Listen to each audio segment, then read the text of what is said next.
ya.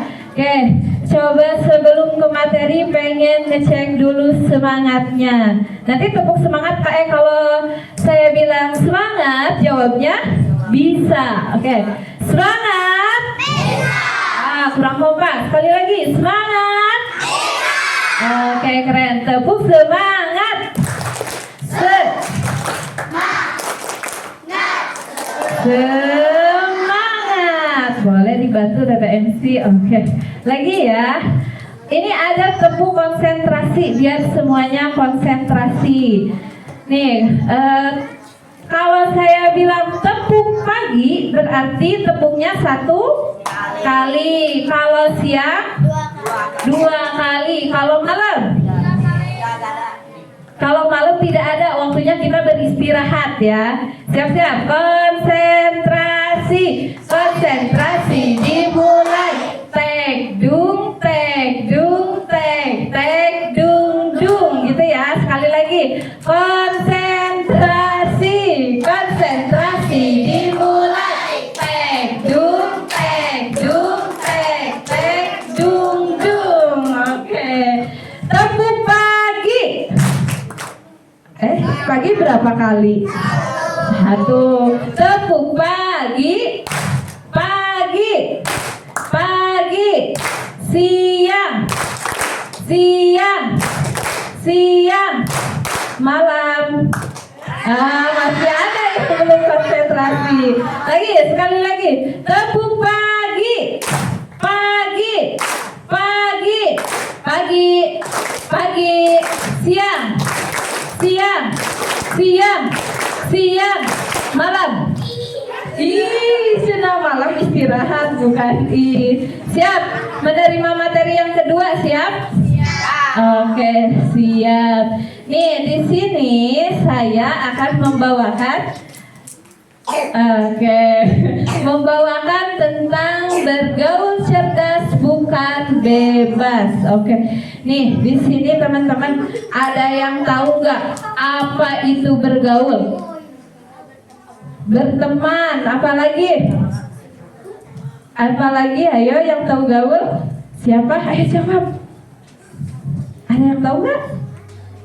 Oke. Bergaul itu berteman, bersahabat, bermasyarakat ya. Itu namanya bergaul. Nah,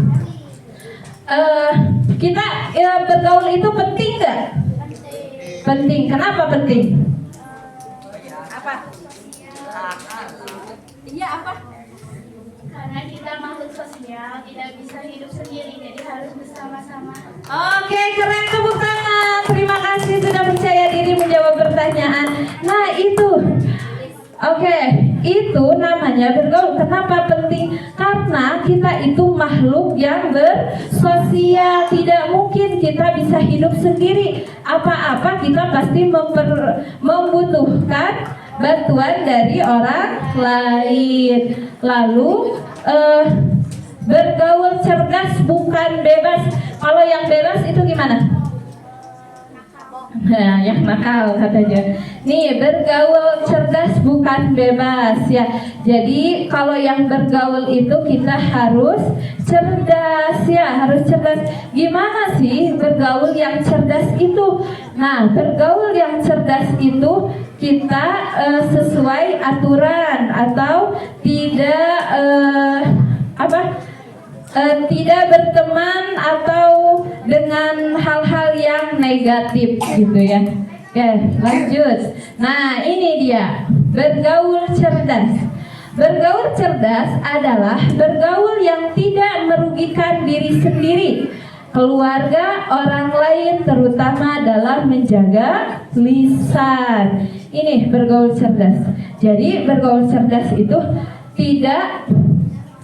tidak merugikan diri sendiri, tidak mempermalukan orang tua ya, tidak membuat orang tua malu gitu, tidak membuat lembaganya malu nih. Kalau orang misalnya, ini misalnya ya, kalau orang yang bergaulnya dengan yang hal-hal negatif seperti ngomong kasar terus atau apalagi Oh, mabok-mabokan katanya. Itu membuat malu orang tua kita enggak? Malu. Terus membuat malu diri kita sendiri enggak nanti? Ya, nanti kan itu kalau misalnya kita sering lakukan. Nah, kita sering melakukan berbicara kasar, itu nanti jadi branding diri kita. Ih, si itu mah kasar wae ngomongna tong deket-deket si eta besi gitunya. Nah, jadi kita harus bergaul dengan cerdas. Ini ya, bergaul dengan cerdas itu. Oke, lanjut. Nah, bergaul cerdas di sini adalah menjaga lisan. Menjaga lisan. Oke, menjaga lisan itu adalah mengontrol ucapan agar tidak menyakiti, menyinggung atau merugikan orang lain, serta hanya mengucapkan yang benar, baik dan bermanfaat. Jadi, yang menjaga lisan itu tidak menyakiti hati orang lain. Siapa di sini yang pernah menyakiti hati orang lain? Pernah gak? Urang cenah. Saha urang teh? Urang aring. Oke. Nah, tidak menyakiti hati orang lain atau menyinggung, terus merugikan orang lain. Kalau kita misalnya mengejek temannya nih, rugi gak temannya? Rugi. Terus apa? Temannya jadi apa? Jadi temannya itu jadi minder gara-gara omongan kita, ya. Nah, jadi kita harus mengucapkan yang benar, baik dan bermanfaat. Jadi yang baik-baik saja. Contohnya apa? Ada yang tahu nggak? Contoh mengucapkan yang benar atau baik.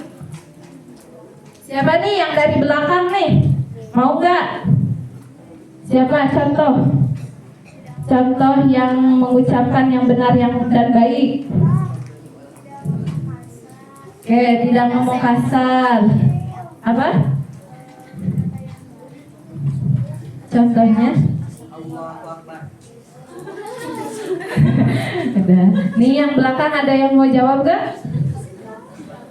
Iya, intinya itu tidak berkata kasar. Jadi harus dijaga lisan kita. Nah, dalil tentang menjaga lisan. Tidak suatu ucapan pun yang diucapkan melainkan ada di dekatnya malaikat pengawas yang selalu hadir. Jadi setiap kita berkata kasar atau berkata apapun itu sudah diawasi oleh malaikat. Walaupun kita ngomong kasarnya di dalam hati, isi itu mau gitu. Emang teman kita tidak mendengar ya, tapi malaikat pasti mendengar. Terus ada hadisnya, barang siapa yang beriman kepada Allah dan hari akhir, hendaklah ia berkata yang baik atau diam.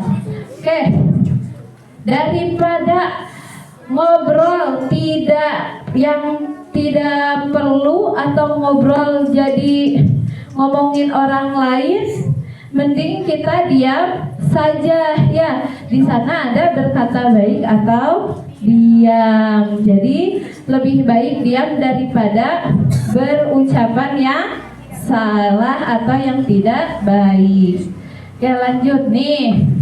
Bahaya lisan yang tidak dijaga bisa menyebabkan dosa besar. Apa saja tuh dosa besarnya? Boleh? Apa? Nih, yang bahaya lisan yang tidak dijaga itu menyebabkan dosa besar seperti ghibah. Terus apa lagi? Apa? Fitnah. Terus adu domba. Nah, itu semua kita harus dihindari dengan menjaga lisan kita. Kemudian menimbulkan konflik dan permusuhan antara sesama manusia. Nih, seperti adu domba tadi, itu menimbulkan permusuhan enggak? Menimbulkan permusuhan. Jadi kita harus hindari juga. Kemudian merusak persahabatan dan pergaulan dalam lingkungan. Betul. Iya, ini Juga bisa merusak persahabatan. Kalian yang tadinya deket, ada satu orang yang mengadu domba, terus kalian percaya lagi pada sama orang yang mengadu dombanya. Berarti nanti itu jadi bermusuhan ya. Jadi bermusuhan, akhirnya rusaklah persahabatannya. Terus yang terakhir, menyakiti hati orang lain, baik disengaja maupun tidak disengaja. Contohnya bisa, ini yang disengaja atau tidak disengaja itu contohnya kita bercanda berlebihan. Kita bercanda berlebihan akhirnya membuat orang sakit hati. Sakit hati lagi gara-gara apa? Gara-gara ucapan. Kenapa kita harus menjaga lisan? Iya, karena lisan itu lebih tajam daripada pedang. Oke. Luka pedang itu bisa sembuh dalam beberapa hari. Nah, tapi kalau luka dari perkataan itu tidak bisa sembuh dalam 1, 2, 3 hari. Itu sembuhnya bisa bertahun-tahun. Ketika udah beberapa tahun, terus kita ingat lagi perkataan teman kita yang menyakiti kita, akhirnya kita sakit lagi. Ya, jadi yang namanya perkataan itu dampaknya sangat buruk banget ya. Makanya lisan kita harus dijaga. Oke, kemudian contoh perkataan yang harus dihindari, gibah. Di sini siapa yang suka gibah? Siapa? Aku menjawab, jangan lagi ya. Karena gibah itu menimbulkan dosa yang besar. Oke. Kemudian fitnah. Nah, fitnah ini tidak boleh karena fitnah ini lebih kejam daripada pembunuhan. Oke. Kemudian ucapan kasar atau menghina. Nih, ucapan kasar atau menghina fisik, terutama fisik nih. Nih di kalangan remaja nih suka ada yang saling menghina fisiknya. Si itu mah gini, kamu mah gini, kamu mah gini. Suka ada, itu tidak boleh. Mungkin di depan kita yang dihinanya itu yang jadiin bahan candaan itu senyum-senyum aja, padahal di dalam hatinya itu sudah sakit, di dalam hatinya itu menangis, ya aku mah diginiin, akhirnya insecure lagi gara-gara lisan kita. Kemudian berkata kotor dan tidak sopan. Nah, berkata kotor dan tidak sopan juga sekarang mah sudah ada undang-undangnya. Kalau yang bilang temennya atau manggil temennya dengan perkataan hewan, dengan panggilan nama hewan, nanti ada bisa dipenjara dalam undang-undang ya. Kemudian ada berbohong dan mengadu domba. Tadi seperti tadi ya, kalau berbohong dan mengadu domba itu juga perkataan yang harus dihindari. Nah, ini dia contoh perkataan yang baik. Boleh. Contoh perkataan yang baik itu menyapa dengan sopan. Jadi menyapa ketika kita bertemu dengan teman kita, menyapanya jangan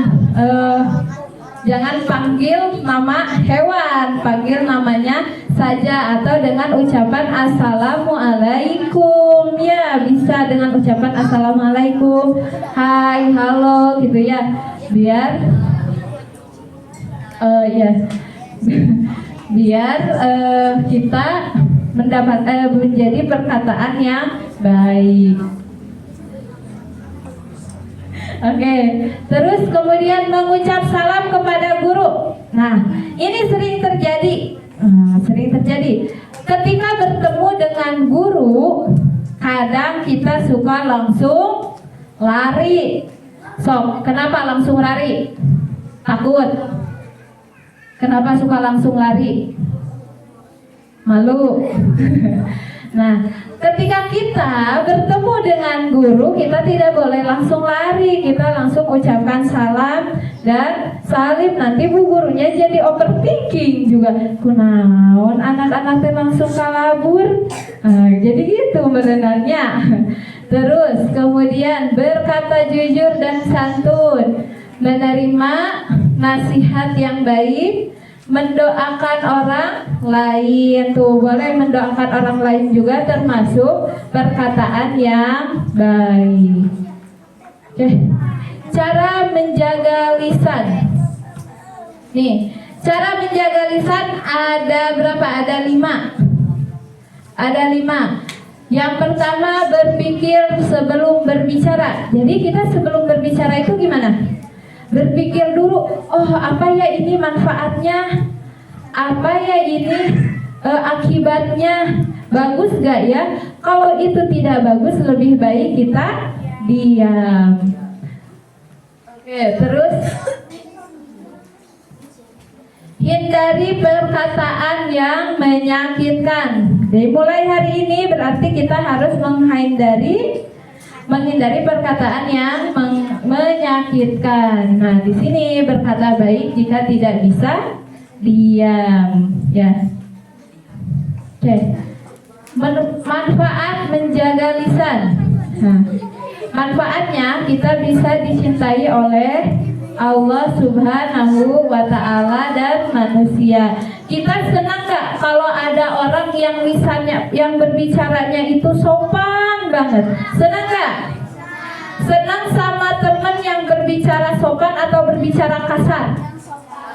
Yang sopan. Ya, jadi karena kita senang sama teman yang berbicara sopan, berarti kita juga harus sopan. Biar teman kita juga bisa mengikuti kita, ya, sopan juga. Kemudian menjaga nama baik diri dan keluarga. Terus membangun pergaulan yang sehat dan damai. Nah, karena pertemanan itu,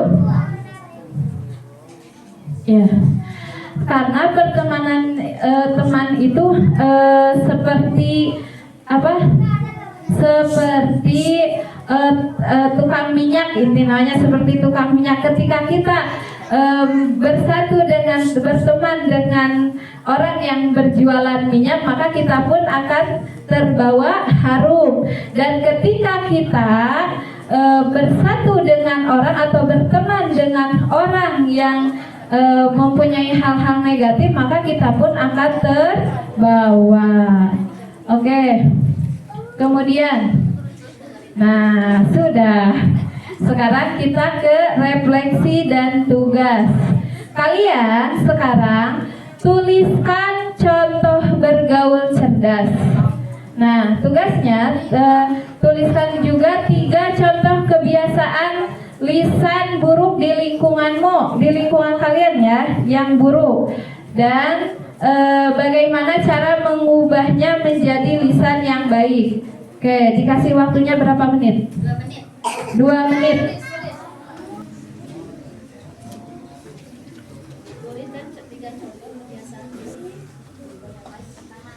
Ada yang sudah selesai, Ahwat?